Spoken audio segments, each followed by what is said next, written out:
Hello everyone, retina के digital platform पर आपका स्वागत और अभिनंदन है। जैसा मैंने लास्ट क्लास में आपको बताया था कि पार्ट 3 तक हम ऑलरेडी डिस्कस कर चुके थे, वही आज Madhya Pradesh professional examination board Vyapam group 5 के बहुत इंपॉर्टेंट कंटेंट्स जो क्लास हम कंडक्ट कर रहे हैं, दबंग MCQ क्लास। तो दबंग कंटेंट होगा, दबंग पैरामीटर्स होंगे और दबंग MCQs आपको देखने को मिलेंगे इस क्लास में। तो इस क्लास को कैरी ऑन करने के पहले हर बार की तरह भी इस बार भी हम पॉजिटिव मोटिवेशन के साथ, पॉजिटिव थॉट के साथ, पॉजिटिव एनर्जी के साथ में हम क्लास को कंडक्ट करेंगे। तो देखिए बच्चों, यहाँ पर किसी ने कितनी खूबसूरत बात कही है, यदि जुनून आपको आगे ले जाता है तो उसे कभी मत छोड़िए। देखिए, यदि आपको कोई जुनून है, कोई डेडिकेशन है, तो उसे कभी नहीं छोड़ना है यदि वो आपको आगे लेकर जा रहा है। तो इस जुनून को आपको हमेशा आगे लेकर जाना है, उस डेडिकेशन को हमेशा आगे लेकर के जाना है और उसको कभी नहीं छोड़ना है। ये जुनून आपको एक दिन सिलेक्शन दिला सकता है। एक दिन कोई भी एग्ज़ाम, कोई आप सालों से तैयारी कर रहे हैं, उस एग्ज़ाम को आप क्रैक कर सकते हैं, उस एग्ज़ाम से आप फाइट कर सकते हैं and you will reach to your destination. Okay, so हम क्लास को कैरी ऑन करते हैं। तो फर्स्ट क्वेश्चन कि women has a haemoglobin level below gram per decilitre at any time during the pregnancy is considered to be suffering from severe anaemia.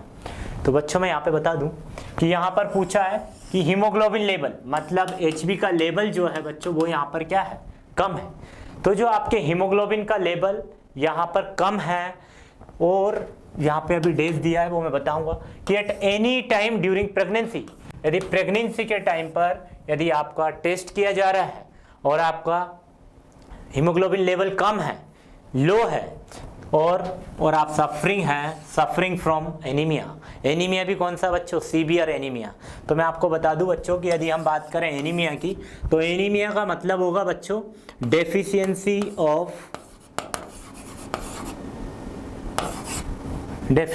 Of blood. अब यहाँ पर हम बोल रहे हैं कि डेफिशिएंसी ऑफ ब्लड होगा।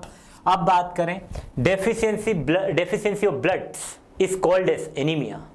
अब यहाँ पर बोल दिया खून की कमी से होने वाला बीमारी जो होगा बच्चों वो क्या है, एनीमिया है। तो यदि कभी पूछे आपको कि anaemia is not a disease, तो यहाँ पर बच्चों एनीमिया कोई बीमारी नहीं है। तो मैं आपको बता दूं anaemia it's not a disease, it is an haematological disorder. Okay, haematological disorder. So anaemia मैंने आपको बताया कि anaemia can be defined as the deficiency of blood is called as anaemia. Okay, खून की कमी यदि हमारे शरीर में होगी तो हम उसको क्या बोलेंगे बच्चों, एनीमिया। तो एनीमिया भी यहाँ पर यदि अगर हम बात करें बच्चों, तो एनीमिया भी कोई बीमारी नहीं है। Anaemia is not a disease, it is an haematological disorder. और बात करें तो ये क्या है, हेमाटोलॉजिकल डिसऑर्डर है। Is that clear to all? यदि इन्होंने बोला ब्लड, तो यदि बच्चों हम बात करें ना कि ब्लड की बात करें बच्चों, तो यहाँ पे आपका ये रहा ब्लड। तो ब्लड के अंदर बहुत सारे कंपोनेंट्स होंगे जिसको आप RBC कहेंगे, रेड ब्लड काउंट कहते हैं। साथ में इसके अंदर होता है बच्चों HB जिसको आप हीमोग्लोबिन कहते हैं। साथ में HB के अंदर होगा ऑक्सीजन और ऑक्सीजन के अंदर आपको देखने को मिल सकता है इरिथ्रोसाइट्स। सो बच्चों these are the components of blood. If इन कंपोनेंट्स का लेवल कम हुआ, यदि ब्लड का लेवल कम होगा तो इन सभी कंपोनेंट्स का लेवल कम होगा। यदि RBC का लेवल कम हुआ तो भी क्या होगा, ब्लड का लेवल कम होगा। ठीक है, HB का लेवल कम होगा तो भी एनीमिया होगा। ऑक्सीजन का लेवल भी कम होता है तो आपको उसने सुना ही होगा जिनका BP लो हो जाता है तो उनका ऑक्सीजन का लेवल कम होता है। BP लो कब होता है, जब एनीमिया होगा या इरिथ्रोसाइट। जब इन चारों का लेवल कम हो जाएगा, that condition we can say anaemia. So that is the meaning of anaemia. यदि बच्चों में बात करूं एनीमिया की, तो एनीमिया को भी यहाँ पे हमने 3 कैटेगरी में बांटा है। यहाँ पे माइल्ड होता है बच्चों, और साथ में मॉडरेट होगा, और यहाँ पे सीवियर होगा। तो ये कॉन्सेप्ट तो आपका क्लियर है कि what is the meaning of anaemia. तो ऑलरेडी आई एक्सप्लेन कि एनीमिया क्या है। तो anaemia it's not a disease, it is an haematological disorder और anaemia can be defined as the deficiency of blood is called as anaemia. तो anaemia मैंने आपको बताया कि खून की कमी से होने वाली बीमारी को हम, या खून से जो भी कमी होगी, खून की हमारे शरीर के अंदर कमी होगी, तो उस कंडीशन को या उस स्थिति को हम क्या कहेंगे बच्चों, एनीमिया कहते हैं। ओके, अब एनीमिया भी मैंने आपको बताया कि यहाँ पे बच्चों 3 टाइप का एनीमिया होता है, सॉरी 3 कैटेगरी में इसको हमने कैटेगराइज किया है। माइल्ड हो सकता है, मॉडरेट होगा और सीवियर होगा। तो ये आप देखिए, तो अब आपके पास बच्चों पैरामीटर से ऑप्शन है कि 9 to 11 gram per decilitre, 7.9 gram per decilitre and less than 7 gram per decilitre. So which one is the correct answer? मैंने आपको बताया कि माइल्ड होगा, मॉडरेट होगा और सीवियर होगा। बच्चों यदि अगर मैं बात करूं, यदि आप नॉर्मल हीमोग्लोबिन लेवल की अगर बात करें, हम नॉर्मल HB की बात करें या नॉर्मल हीमोग्लोबिन लेवल की बात करें, तो बच्चों मेल में अलग होता है और फीमेल में आपको अलग देखने को मिलेगा। मेल की अगर हम बात करें बच्चों, तो 14 to 18 ग्राम पर डेसीलीटर आपको देखने को मिलेगा ह्यूमन के अंदर ब्लड्स, वो भी मेल में। लेकिन अगर फीमेल की बात करें तो वहीं पर आपको 12 to 16 ग्राम पर डेसीलीटर आपको देखने को मिलेगा। ये लेटेस्ट कंटेंट है, लेटेस्ट सिनेरियो है। इसमें बहुत सारे रिसर्च और एविडेंस हुए हैं, उसके बेसिस पर, उसके बिहाफ पर यहाँ पर मेल का जो है HB फीमेल से ज़्यादा होता है और फीमेल का मेल से थोड़ा सा कम होता है, 2 पॉइंट्स का अंतर आता है। तो ये सब चीज़ें होता है, ठीक है। तो यहाँ पे बताया कि मेल का होगा HB normal 14 to 18 gram per decilitre, female का बच्चों होगा 12 to 16 ग्राम पर डेसीलीटर। यदि आपको इसका फाइंड आउट करना है, पता लगाना है, तो इसके लिए आप आप CBC करा सकते हैं, जिसको आप बोलते हैं complete blood count. It is a routine investigation and you can find out. तो ये फाइंड आउट कराने का काम करती है, to find out blood level. ये ब्लड लेवल के साथ में eosinophil, basophil, neutrophils, WBC, RBC, HB, erythrocytes, बहुत सारे, और इवन ESR तक भी आप इस CBC में आपको देखने को मिलेगा। यदि आपको फाइंड आउट करना है कि if you are suffering from anaemia, तो यू कैन सजेस्ट कि आप CBC कराएं। तो ये मैंने आपको बताया। अब बात कर रहे हैं बच्चों यहाँ पे कि मैंने आपको नॉर्मल बोला, तो नॉर्मल तो आपको यहाँ पे देखने को मिल रहा है 12 to 14 ग्राम, जो कि यहाँ फीमेल बोला है, फीमेल को ही प्रेगनेंसी होती है। तो प्रेगनेंसी कंसीव किया उन्होंने, प्रेगनेंसी है, उनको सीवियर एनीमिया है, तो नॉर्मल तो 12 to 14 ग्राम D पर, लेकिन ये बच्चों नॉर्मल है, तो ये ऑप्शन आपका होगा नहीं। Now only you have 3 options A, V and C। Which one is the correct answer? देखिए बच्चों, यदि आप 9 to 11 की बात करें, तो मैंने आपको बताया था कि माइल्ड एनीमिया होगा, ये होगा बच्चों आपका मॉडरेट, और now only you have one option, that is the C, और C is the correct answer, और ये होता है बच्चों severe anaemia. Do you understand everyone? Okay, तो ये यहाँ पर 9 to 11 ग्राम डेसीलीटर ब्लड से यदि पेशेंट्स को है, तो the person he or she suffering from mild anaemia, and 7 to 9 gram per decilitre है, तो person is suffering from moderate anemia, and less than 7 gram per deciliters, so the person is suffering from severe anemia। अब देखो बच्चों, यहाँ पर मैं इनके treatment modalities की बात कर दूं कि ये ट्रीटमेंट जो होगा बच्चों, वो इनका treatment on the basis of severity आप कैसे करेंगे, तो मैं आपको यहाँ पे बता दूं। यदि माइल्ड की बात करूं बच्चों, तो माइल्ड एनीमिया यदि किसी को है, तो आप इनको क्या कर सकते हैं, ग्रीन लीफी वेजिटेबल्स के लिए सजेस्ट करेंगे, ठीक है। साथ में आप इनको ऐसे फ्रूट्स जो कि अनार है, चुकंदर है, या स्पिनिच है, पालक है, ये आप बोलेंगे, साथ में प्लस आयरन की टेबलेट, ये आप सजेस्ट करेंगे only for mild anaemia patients, mild anaemia clients. If person is suffering from moderate anaemia, यदि पेशेंट को मॉडरेट एनीमिया है, तो आपको बच्चों क्या करना होगा, मॉडरेट एनीमिया के लिए सेम एज इट इज ये तो फॉलो करना है, प्लस आपको क्या कर देना है, यहाँ पर इंजेक्शन आपको यहाँ पे ऐड कर देना है। वो भी किस चीज़ का इंजेक्शन, आयरन प्लस सुक्रोज। तो आयरन और प्लस सुक्रोज का इंजेक्शन आपको ऐड कर देना है माइल्ड एनीमिया में, उसके अलावा आपको कुछ नहीं करना है। यदि patient is suffering from severe anaemia, तो जो आपने माइल्ड में दिया वो भी देना है, जो आपने मॉडरेट में दिया वो भी देना है, और ये तो सब आपको देना ही है। साथ में आपको बच्चों क्या करना होगा, ब्लड ट्रांसफ्यूजन करना होगा। Do you understand everyone? Mild के लिए आप ग्रीन लीफी वेजिटेबल्स दे सकते हैं, साथ में आप फ्रूट्स दे सकते हैं, और ओनली ओरली आयरन की टेबलेट आपको देना होगा। लेकिन यदि आपसे माइल्ड का ना पूछ के मॉडरेट पूछा तो जो आपने माइल्ड में दिया सब कुछ देना है, प्लस इंजेक्शन ऐड करना है। लेकिन सीवियर में आपसे पूछा तो आपका आंसर क्या होगा बच्चों? ब्लड ट्रांसफ्यूजन भी हम करेंगे। Do you understand everyone? इसी पॉजिटिव एनर्जी के साथ, इसी पॉजिटिव बैकग्राउंड के साथ इस क्लास में आपको बने रहना है। आगे बहुत ऐसे इंपॉर्टेंट पैरामीटर्स मैं आज डिलीवर करूंगा जो आपको 25 नवंबर व्यापम ग्रुप 5 का एग्जाम होने जा रहा है, उसमें सेम एज इट इज आपको देखने को मिलेंगे। सो आपका राइट आंसर क्या होगा बच्चों? Less than 7 gram per decilitre. Do you understand everyone? Next question is that कि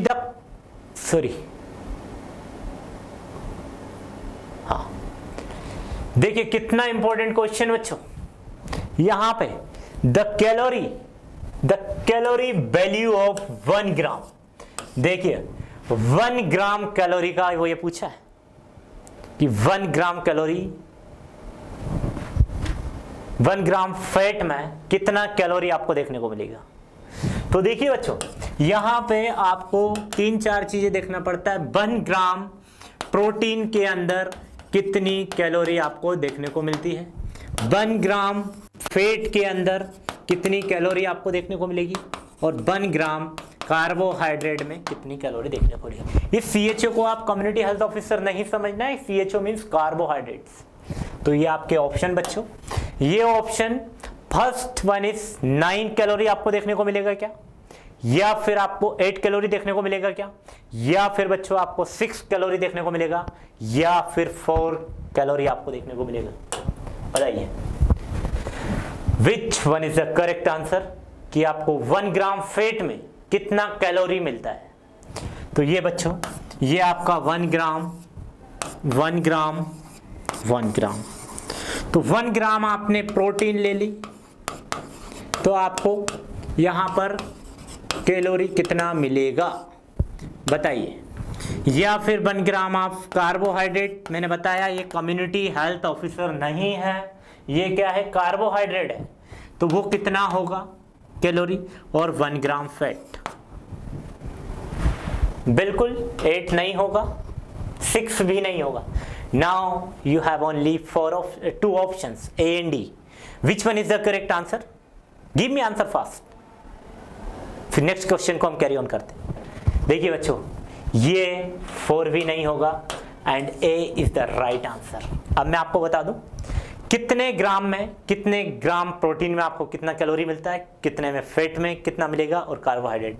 देखिए 1 ग्राम यदि आप प्रोटीन इंटेक कर रहे हैं तो आपको यहां पर बच्चों 4 किलो कैलोरी देखने को मिलेगा। 4 कैसी है? 4 किलो कैलोरी ये आपको देखने को मिलेगा। ठीक है बच्चों, 4 किलो कैलोरी आपको देखने को मिलेगा। 1 ग्राम कार्बोहाइड्रेट की अगर हम बात करें तो यहां पर भी बच्चों 4 किलो कैलोरी आपको देखने को मिलेगा। लेकिन जो होगा हमारा फैट तो उसमें आपको क्या मिलेगा? 9 kilo calorie. So that is your right answer कि 1 ग्राम फैट यहां पर बोला है, तो हमने भी बोला है कि 1 ग्राम जो फैट होगा वो 9 किलो कैलोरी आपको प्रोवाइड करेगा। ठीक है, do you understand everyone? So आपका right answer is A. Okay, next question is that कि the treatment site specific adverse events observed by a nurse due to the radiation therapy. यदि कोई patient है cancer का और यदि radiation therapy ले रहा है तो उसका साइड इफेक्ट क्या होगा, या नर्स उसको ऑब्जर्व कर रही है रेडिएशन थेरेपी की वजह से उसको ट्रीटमेंट साइट पर क्या हो सकता है, या एक स्पेसिफिक प्रॉब्लम क्या होगी। तो here you can see options and give me right answer. Fatigue होगा क्या, या पेशेंट को वॉमिटिंग होगी, या स्किन टॉक्सिसिटी होगी, या बच्चों एनोरेक्सिया होगा। Which one is the right answer? नहीं बच्चों एनोरेक्सिया नहीं होगा। एनोरेक्सिया क्या है बच्चों? एक ईटिंग डिसऑर्डर है। क्या है? Eating disorder. तो यहां पर ईटिंग डिसऑर्डर है तो ये तो बिल्कुल नहीं होगा। स्किन टॉक्सिसिटी भी नहीं होगा, यहां पर कोई भी स्किन में टॉक्सिसिटी यदि हो गई है तो वो एक रेडिएशन थेरेपी की वजह से स्किन में कोई भी टॉक्सिसिटी नहीं होती है। ठीक है। रेडिएशन थेरेपी का ऐसा कोई भी साइड इफेक्ट नहीं है कि जिसकी वजह से आपका जो स्किन है उसमें क्या हो कि आपको टॉक्सिसिटी देखने को मिले। आप फैटिग भी नहीं होगा, आपके पास only one option that is B, so we is the right answer. Fatigue, जो रेडिएशन कैंसर का पेशेंट है, सपोज कैंसर का पेशेंट है, यदि वो रेडिएशन थेरेपी ले रहा है तो उसको कोई फैटिग मतलब कोई थकान नहीं होगी, कोई कमजोरी नहीं होगी। लेकिन जब कोई रेडिएशन थेरेपी, आपने सुना होगा कि पेशेंट सिकाई के लिए जा रहा है, उसका जी मचलाता है, वॉमिटिंग हो जाता है, that is right answer. Okay, so here you can see everyone कि vomiting is the right answer and option B is the right answer. Do you understand everyone? Can we go for next questions? Okay. So here again you can see कि which of the following condition is the diagnosis by performing the triple test in the pregnancy? देखिए कितनी अच्छी खूबसूरत बात कही है, कितना important question, कितना मजेदार क्वेश्चन है यहाँ पे कि प्रेगनेंसी ऑलरेडी है, मतलब प्रेग्नेंट लेडी की यहाँ पे बात की जा रही है। यदि कोई भी चीज उसको डायग्नोस करना है तो डायग्नोस करने के लिए एक टेस्ट किया जा रहा है जिसको हम बोलते हैं ट्रिपल टेस्ट। तो इस ट्रिपल टेस्ट कौन से इन्वेस्टिगेशन, ये sorry triple test it is an investigation, क्या फाइंड आउट करेंगे हम, वो हमको देखना है।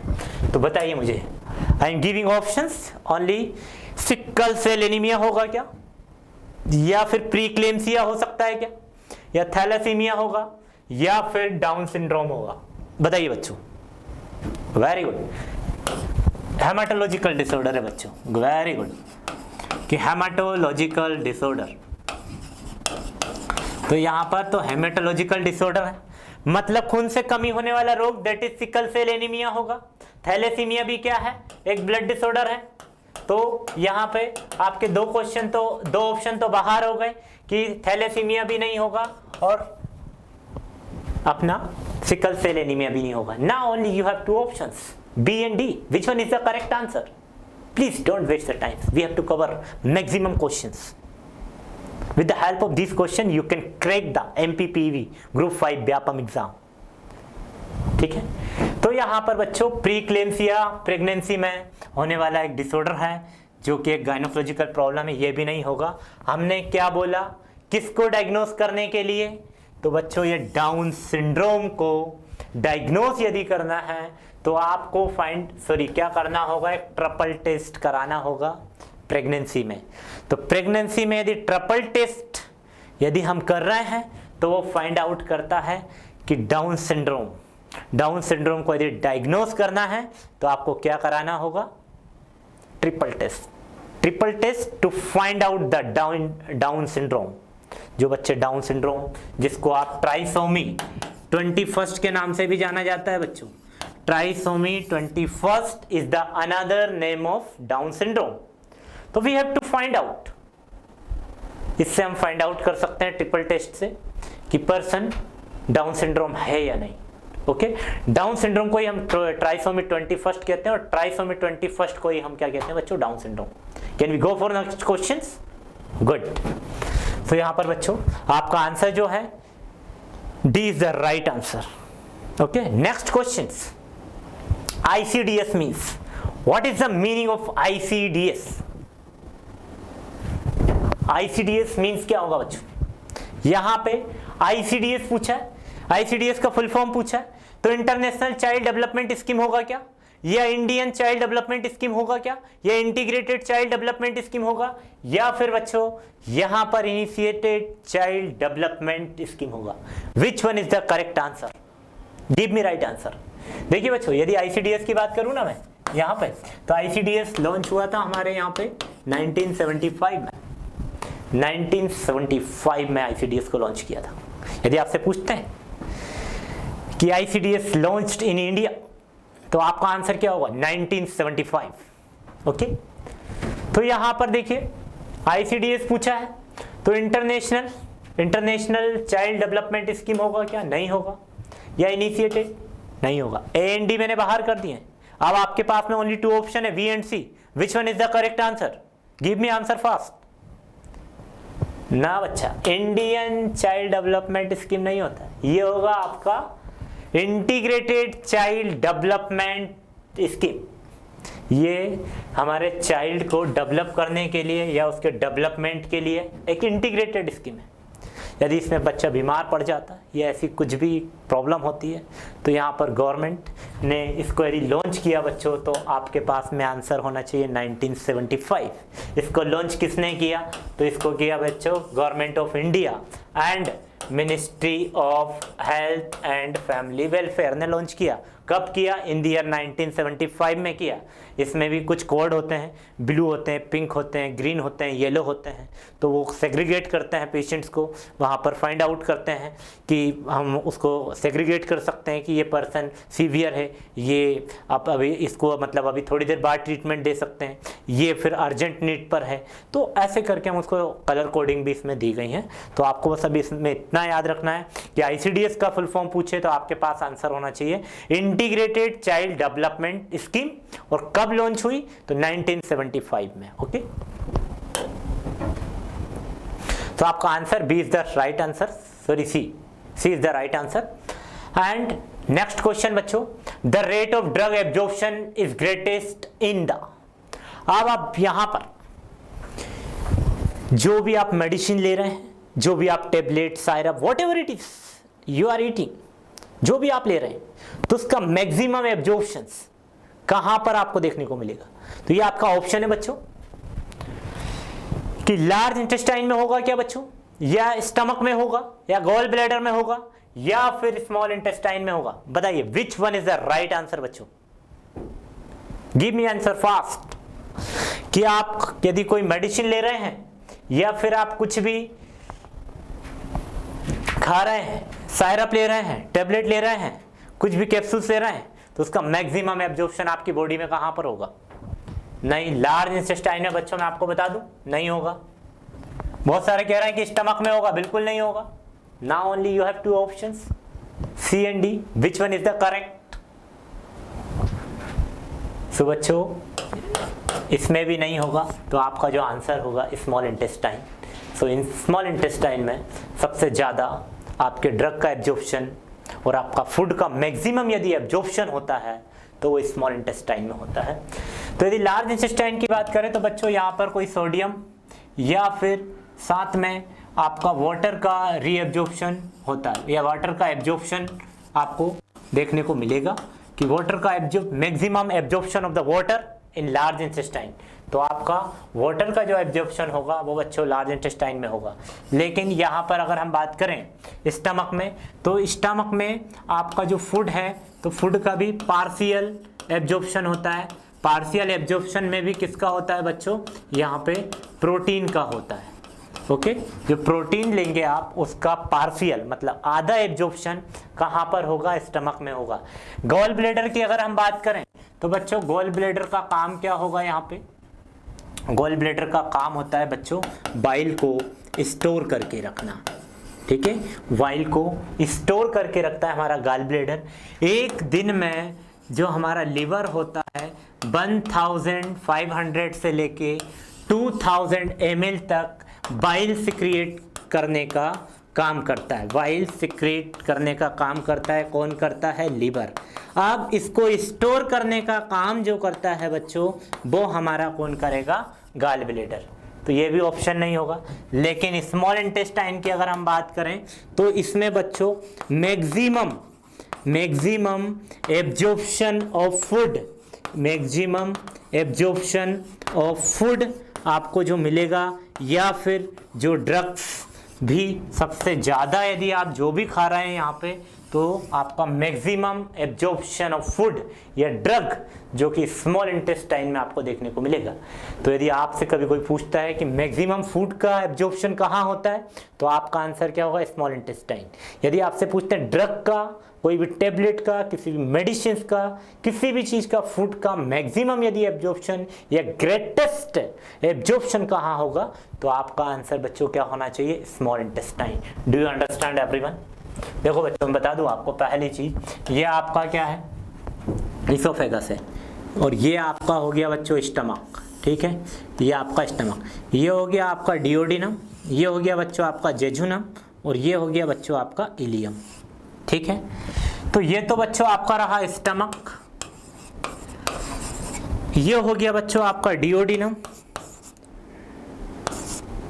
डिओडिनम, और ये हो गया बच्चों आपका जेजुनम, और ये हो गया बच्चों आपका इलियम।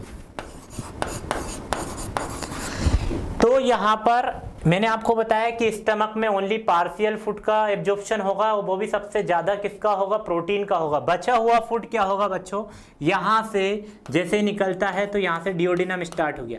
तो डिओडिनम के भी 4 पार्ट होते हैं, first, second, third and fourth. तो मैक्सिमम यही डिओडिनम क्या है, it is in a part of small intestine. ये सब किसके पार्ट हैं, ये तीनों जो पार्ट हैं बच्चों वो है सब स्मॉल इंटेस्टाइन के part, small intestine. Duodenum, jejunum और ileum, these are the part of small intestine.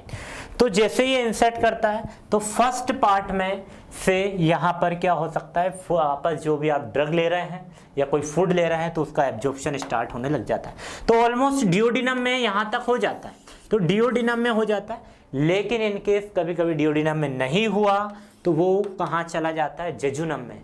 जो जेजुनम नहीं कर पाता है वो यहाँ पर, जैसे आप नॉनवेज वगैरह खाते हैं, ज़्यादा फेट वाला जो आप फूड इनटेक करते हैं, तो उस कंडीशन में कभी कभी जो हमारा डिओडिनम होता है वो एब्जॉर्ब नहीं कर पाता है तो जेजुनम कर लेता है। इनकेस जेजुनम नहीं करता है तो फिर क्या होता है बच्चों, इलियम कर लेता है।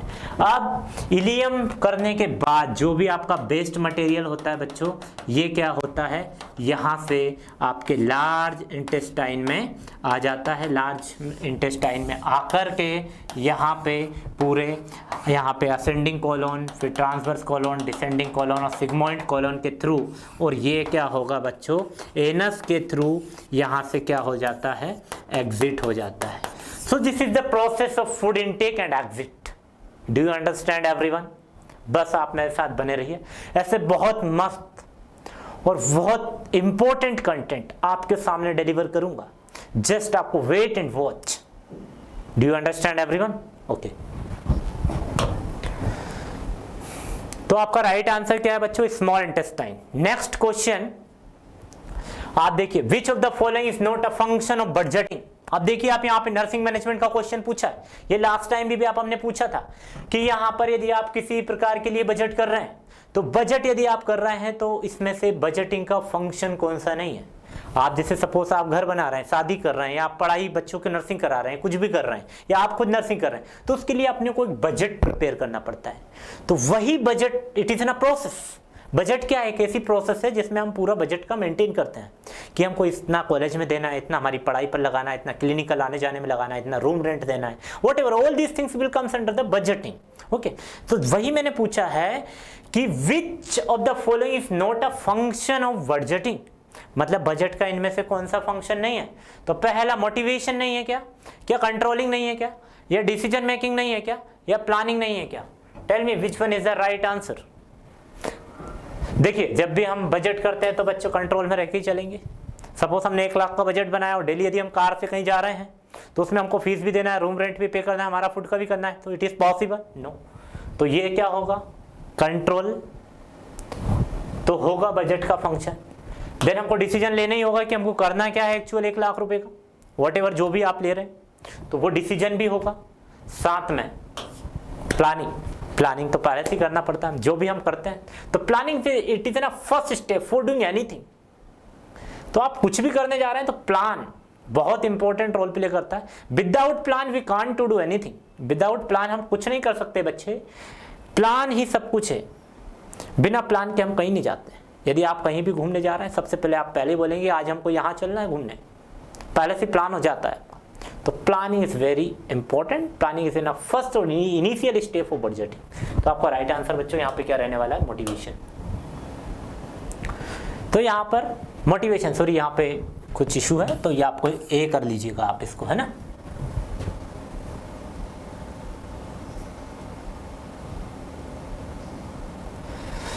तो आपको बच्चों यहाँ पे जो आंसर है आपका ए होगा, ठीक है, ये आपका होगा ए। डू यू अंडरस्टैंड एवरीवन कि आपसे यदि बजट का फंक्शन पूछे तो आपके पास में क्या होना चाहिए, एक डिसीजन लेना भी आना चाहिए आपको, यदि आप बजट का बना रहे हैं या बजटिंग प्लान कर रहे हैं। साथ में आपके साथ प्लानिंग पहले से होना चाहिए कि हमको इस अमाउंट का क्या करना है, पहले से ही आपको ये सब प्रिपेयर करना है। दूसरा डिसीजन मेकिंग, आपको डिसीजन भी लेना होगा। So these are the points will comes under function of budget.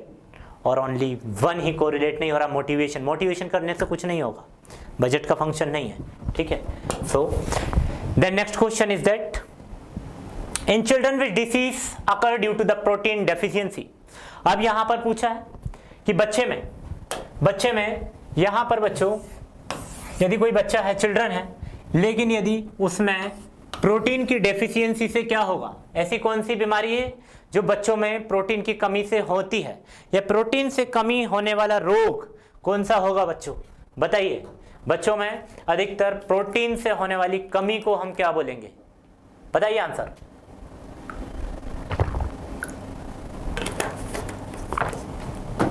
बोलिए क्या हो सकता है बच्चों। बच्चों के अंदर यदि प्रोटीन की कमी है तो बच्चों को क्या होगा। पहली चीज तो मैं आपको बता दूं, daily requirement of protein, daily requirement of protein. तो बच्चों सपोज बात करें, कोई इंसान 50 kg का है तो उसको पर डे कितना प्रोटीन लेना होगा, पर केजी बॉडी वेट, मतलब तो 50 ग्राम प्रोटीन जो है उसको यहाँ पर डे इनटेक करना होगा। और प्रोटीन का काम क्या है, ग्रोथ एंड डेवलपमेंट।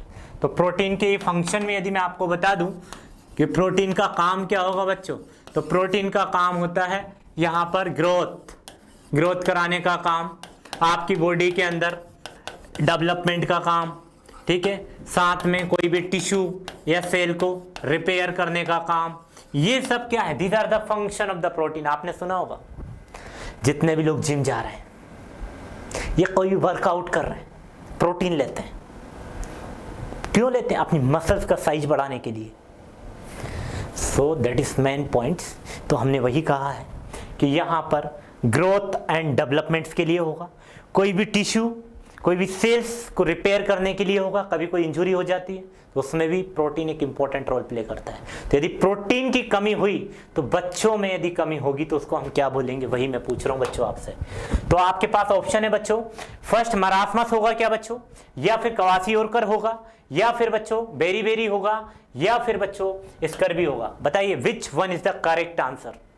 बिल्कुल स्कर्वी नहीं होगा बच्चों। स्कर्वी की अगर हम बात करें बच्चों तो ये विटामिन सी की कमी से होता है। विटामिन सी की कमी से होने वाला रोग स्कर्वी होता है, डेफिशिएंसी ऑफ विटामिन सी। यदि विटामिन सी हम कम इंटेक कर रहे हैं तो उस कंडीशन में it can leads to the scurvy होगा। और विटामिन सी का मेन काम क्या होता है बच्चों, मैं ये भी बता दूं आपको, आयरन का एब्जॉर्प्शन करता है। मैक्सिमम आयरन को एब्जॉर्प्शन कराने का काम यदि करेगा तो विटामिन सी, जैसे अभी हमने एनीमिया पढ़ा, यदि आप आयरन की टेबलेट ले रहे हैं, आयरन के कोई प्रोडक्ट्स ले रहे हैं, डाइटरी ले रहे हैं, या आप फूड ले रहे हैं, या वेजिटेबल्स ले रहे हैं, वॉट इट इज, जो भी आप ले रहे हैं, तो आपको विटामिन सी लेना है। इन केस आप विटामिन सी नहीं ले रहे हैं तो फिर आपका आयरन एब्जॉर्प्शन नहीं होगा। तो विटामिन सी जितनी भी खट्टी चीजें हैं उन सब में पाया जाता है। तो main sources of the vitamin C की अगर हम बात करें बच्चों तो वो होगा आंवला। आंवला में सबसे ज्यादा आपको विटामिन मिलेगा, तो आपको आंवला लेना है, स्कर्वी नहीं होगा, ठीक है। तो विटामिन सी आयरन के रीएब्जॉर्प्शन और एब्जॉर्प्शन में एक मैक्सिमम एब्जॉर्प्शन कराने का काम हमारा विटामिन सी करता है, ठीक है। अब बात करें, आप कह रहे हैं बेरी, बिल्कुल नहीं होगा। बेरी क्या होगा बच्चों, ड्यू टू डेफिशिएंसी ऑफ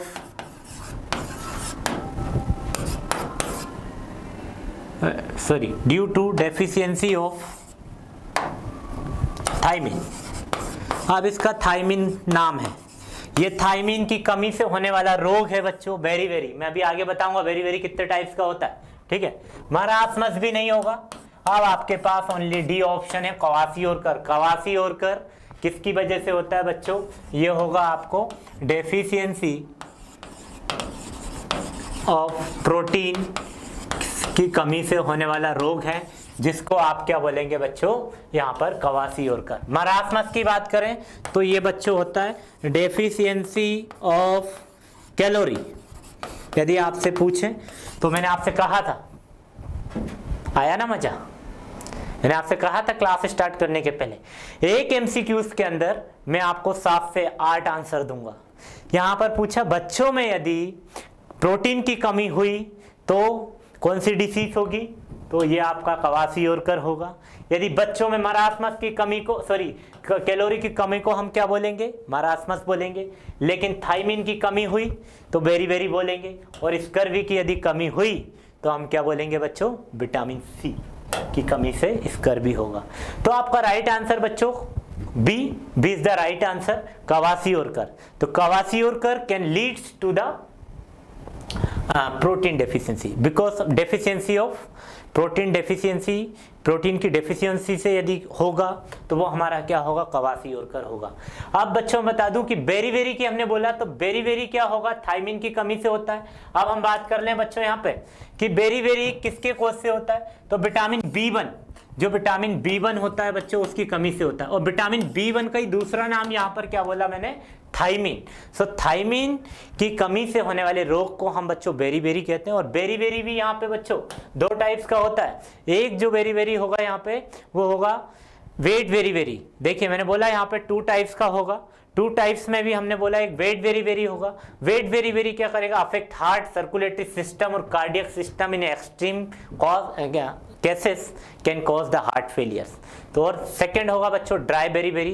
तो dry beri it is an associated with the Wernicke's encephalopathy and Korsakoff syndrome. Okay, तो यहाँ पे बच्चों पहली चीज मैंने आपसे बोला ये जो ये होगा बच्चों 2 टाइप्स का, जो बेरी होगा 2 टाइप्स का होगा। बेरी किसकी वजह से होगा, तो यहाँ पर बच्चों आपको मैंने बताया विटामिन B1 की कमी से होगा। विटामिन B1 का दूसरा नाम क्या होगा, थायमिन होगा। यदि थायमिन की डेफिशिएंसी हुई या विटामिन B1 की डेफिशिएंसी होगी तो क्या होगा, यहाँ पर बेरी होगा। बेरी कितने टाइप्स का होगा, तो बेरी यहाँ पर 2 टाइप्स का होगा। एक होगा बच्चों वेट बेरी और दूसरा होगा बच्चों ड्राई बेरी। वेट बेरी होगा तो ये क्या करेगा, आपको आपके हार्ट को अफेक्ट करेगा या सर्कुलेटरी सिस्टम्स को अफेक्ट करेगा। तो ये आपके कार्डियोवास्कुलर सिस्टम, यहां पर आपके कार्डियोवास्कुलर सिस्टम को अफेक्ट करने का काम कौन करेगा, आपका वेट बेरी। जो जितना भी आपका कार्डियक सिस्टम है या सर्कुलेटरी सिस्टम है या हार्ट है उसको अफेक्ट करने का काम करता है। और इन एक्सट्रीम केसेस में बच्चों क्या हो सकता है, आपका हार्ट फेल भी हो सकता है because of deficiency of vitamin B1 और थायमिन। लेकिन ड्राई बेरी में क्या होगा, ये वर्निक्स इंसेफेलोपैथी। तो Wernicke's encephalopathy it is an associated of nervous system, so it is an disorder of the nervous systems and Korsakoff syndrome. Do you understand everyone? Can we go for next questions? Okay, next question बच्चों यहां पे बोला है a clients come to the clinic with a bleeding nose and which of the following instruction to the clients.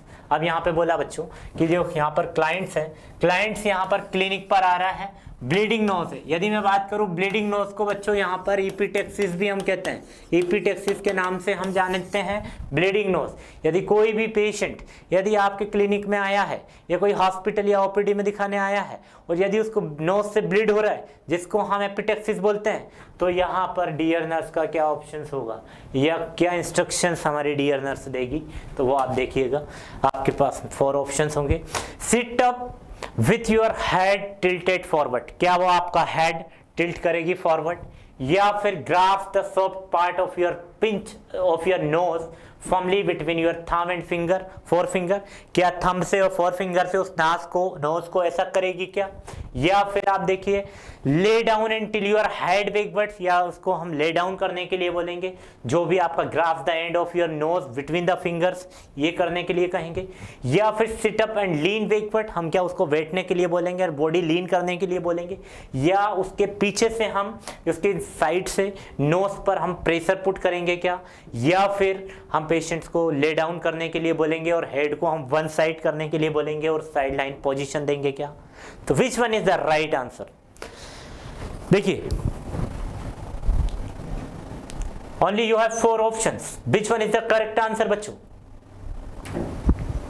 देखिए मैंने आपको बोला यहाँ पे कि हमने बोला ब्लीडिंग नोज, नोज से ब्लीडिंग हुई, उसी को हमने क्या बोला, हमने बोला उसको एपिटेक्सिस बोलते हैं। एपिटेक्सिस क्या है? It is an a bleeding, it is an a bleeding of the nose, nose से होने वाले, सॉरी यदि ब्लीडिंग हो रही है नोज से तो उस कंडीशन में हमने क्या बोला, यहाँ पर बोला एपिटेक्सिस। तो यदि एपिटेक्सिस हुआ तो आपको क्या करेंगे, यदि हम बोले graph of the soft part तो बच्चों यहाँ पर पिंच करेंगे आप, ये क्या करेंगे, पिंच करेंगे। तो आपका आंसर क्या होगा यहाँ पे, ए इज द राइट आंसर। आपको क्या करना है, यहाँ पे हमने बोला sit up with your head tilted, हमको पेशेंट को ऐसा बिठाना है, बिठाने के बाद में उसको हेड को टिल्ट करना है, आपका थंब लेना है, 4 फिंगर लेना है और यहाँ पे बच्चों क्या करना है, उसके नोज को पिंच करके रखना है 10 to 15 मिनट्स। देन उसकी नोज से यदि ब्लीडिंग हो रही है तो वो स्टॉप हो जाएगी। Do you understand everyone?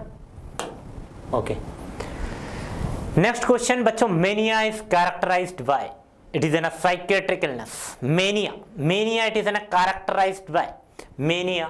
देखिए ऑप्शन पैरानोइड डिल्यूजन होगा क्या, या हाई सेल्फ स्टीम होगा क्या, या लॉस ऑफ इंसाइट होगा क्या, बताइए बच्चों क्या होगा, या लॉस ऑफ ओरिएंटेशन होगा। जो मेनिया के पेशेंट होते हैं क्या भूल जाते हैं क्या, या उनका ओरिएंटेशन लॉस हो जाता है क्या? विच one is the correct answer, give me answer fast. ये देखो बच्चों मैं बता दूं आपको, जो डिप्रेशन का ये क्या होगा, यहाँ पे जस्ट अपोजिट होगा। जो अब आप डिप्रेशन में चले जाते हैं उसका जस्ट अपोजिट होगा। बहुत सारा हम दुख मनाते हैं, रोने लगते हैं, गाने लगते हैं, सब चीजें करते हैं, लेकिन मेनिया के पेशेंट में ऐसा नहीं होता है। मेनिया के पेशेंट में लॉस ऑफ इंसाइट नहीं होगा, साथ में लॉस ऑफ ओरिएंटेशन भी नहीं होगा। Now only you have 2 option A and B, which one is the correct? तो बच्चों ये भी नहीं होगा, ये भी नहीं होगा, ये भी नहीं, हाई सेल्फ स्टीम होगा। B is the right answer. Okay, तो यहाँ पर आपको बी सबसे ज्यादा देखने को मिलेगा। यदि वो पेशेंट हंसेगा तो बहुत हंसेगा, बात करेगा तो बहुत बात करेगा, यदि उसको कुछ करना है तो वही काम कंटिन्यूअस करेगा। यदि पेशेंट मतलब इसमें हाइपर एक्टिविटी करने लगता है patients, that condition what we can say that is mania. Okay, अब अगर हम बात करें नेक्स्ट की, तो नेक्स्ट क्वेश्चन बच्चों आपके यहाँ पर आपको देखने को मिलेगा, a client is admitted with a burn injury to a both of his upper extremities. Client यहाँ पर एडमिट हुआ है बच्चों, यहाँ पर उसका बोथ अपर एक्सट्रीमिटीज, ये जो पार्ट है ये पूरे हैंड से अपर एक्सट्रीमिटीज, ये जो है बच्चों यहाँ पे उसका क्या है, वर्न है। तो what is the total body surface area, that is TBSA. TBSA का full form total body surface area affected for this patients according to the rule of 9। यदि हमको रूल के बर्न के पेशेंट को डायग्नोज करना है कि कितना परसेंट वर्न है, तो हम नेजले का एक रूल फॉलो करते हैं बच्चों, सॉरी नेस्ले का नहीं, हाँ, तो जो हम रूल फॉलो करते हैं उसको बोलते हैं हम रूल ऑफ 9, जो कि हम अडल्ट के लिए यूज करते हैं। तो आप मुझे बताइए, यहाँ पे मैंने आपको बताया कि ये जो रूल ऑफ 9 है बच्चों, ये हम to find out the percentage of burn. अब बर्न को परसेंटेज को फाइंड आउट करने के लिए हम रूल ऑफ 9 करते हैं। किस में करते हैं बच्चों, ये करते हैं हम अडल्ट में, ठीक है। लेकिन यहीं पे बच्चों यदि बात आ जाए हमारे चिल्ड्रन की, तो हम वहां पर रूल ऑफ 5 यूज करते हैं चिल्ड्रन के अंदर। Do you understand everyone?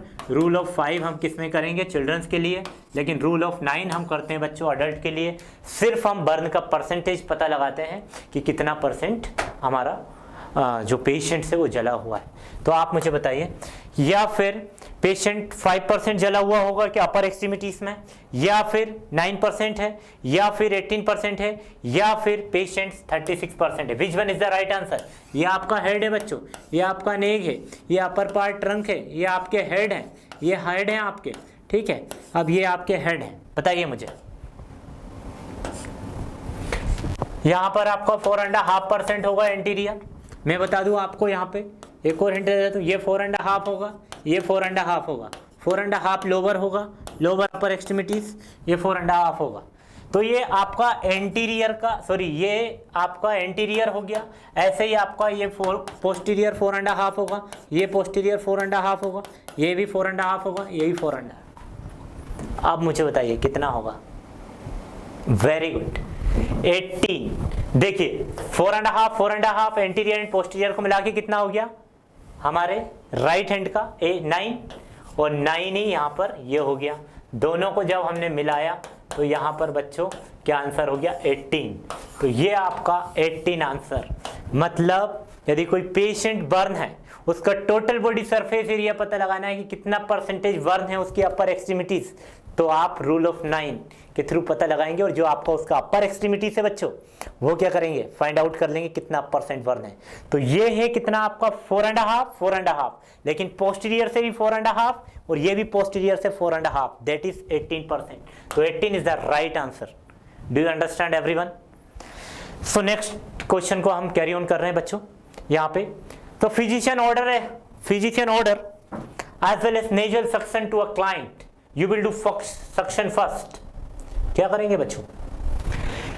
यहाँ पे डॉक्टर है, डॉक्टर ने बोला है कि oral as well as nasal, मतलब मुंह के साथ भी और नोज के साथ में भी सक्शन कर सकते हैं पेशेंट्स का। तो लेकिन फर्स्ट पूछा है यहाँ पे, पूरे एक वर्ड ने पूरे एमसीक्यू को बदल दिया है। देखिए आप, एक वर्ड ने पूरे एमसीक्यू को यहाँ पर बदला है बच्चों। यहाँ पे बोला है यदि कोई डॉक्टर ने आपको बोला है, ऑर्डर दिया है कि ओरल या फिर ओरल के साथ में आप नेजल सक्शन भी करें, ओरल तो आपको करना ही है, साथ में नेजल भी सक्शन करना है, लेकिन यहाँ पे इस वर्ड ने वो कर दिया है कि you will do suction first in. कहाँ करेंगे? सबसे पहले आप कौन सा सक्शन करेंगे? नोज का करेंगे या फिर ओरल का करेंगे? तो first mouth, second option nose, and third where the secretion is more, and sorry बदमाश बच्चों की नजर यहीं पर होती है, आंसर पर ही। ठीक है, कोई बात नहीं। तो बच्चों यहाँ पे मैं आपको बता दूं कि यदि कभी भी कोई भी फिजिशियन, कोई भी डॉक्टर, कोई भी कंसल्टेंट, कोई भी सर्जन या कोई भी मेडिकल प्रोफेशनल यदि आपसे कह रहा है कोई पर्सन का सक्शन करने के लिए, यदि आपसे वो कह रहा है कि आपको उसका सक्शन करना है, तो डियर नर्स को कभी नहीं भूलना है सबसे पहले माउथ या फिर ओरल। इस हमने बोला ओरल को ही बच्चों क्या बोलेंगे? माउथ। तो यदि पहले प्रायोरिटी देंगे तो हम माउथ को देंगे। माउथ को हमने जैसे क्लियर किया, उसके बाद हम क्या करेंगे? नोज को। तो मैं आपको बता दूं कि देखिए सक्शन भी यहाँ पे है ना बच्चों, दो तरीके से किया जाता है। ठीक है, एक तो बच्चों क्या होगा, यहाँ पे सक्शन जो करेंगे हम अपर रेस्पिरेटरी ट्रैक्ट का करते हैं, दूसरा हम लोअर रेस्पिरेटरी ट्रैक्ट का हम क्या करते हैं बच्चों? सक्शन करेंगे। अपर एक्सट्रीमिटीज का यदि अपर रेस्पिरेटरी ट्रैक्ट का यदि हम कर रहे हैं तो वो हम क्या कर सकते हैं? नोज के थ्रू करेंगे और माउथ के थ्रू करेंगे। लेकिन दोनों में पहले प्रायोरिटी होगी तो वो होगी माउथ, जिसके बाद में हम then we will go for further that is nose का करेंगे। लेकिन एलआरटी या फिर हम बात कर रहे हैं लोअर रेस्पिरेटरी ट्रैक्ट में कर रहे हैं, तो आप तो क्या किसके थ्रू करेंगे बच्चों? यहाँ पर ट्रेकियोस्टोमी के थ्रू आप कर सकते हैं।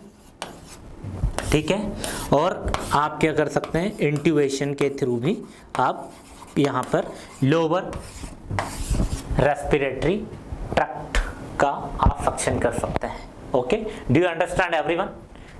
आपको कुछ नहीं करना है। फिजिशियन ने कभी भी आपको सक्शन के लिए बोल रहे हैं तो आपको बच्चों क्या करना होगा?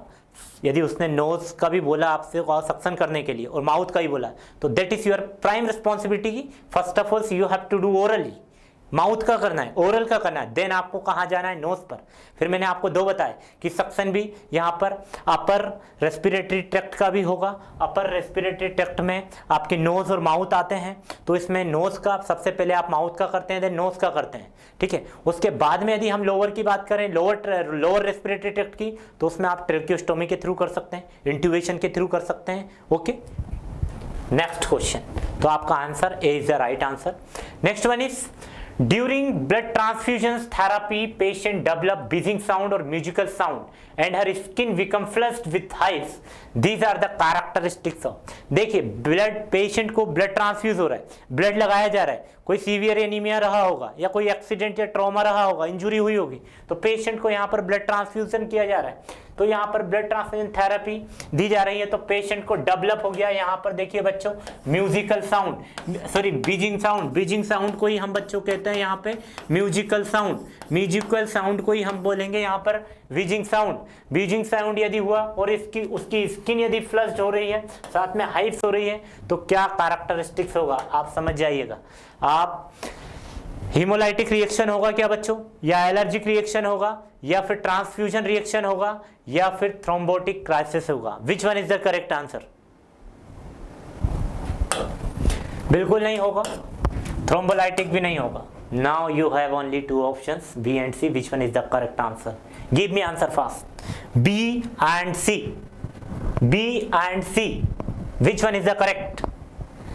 ट्रांसफ्यूजन रिएक्शन भी नहीं होगा बच्चों, आपका आंसर होगा वी, एलर्जी रिएक्शन।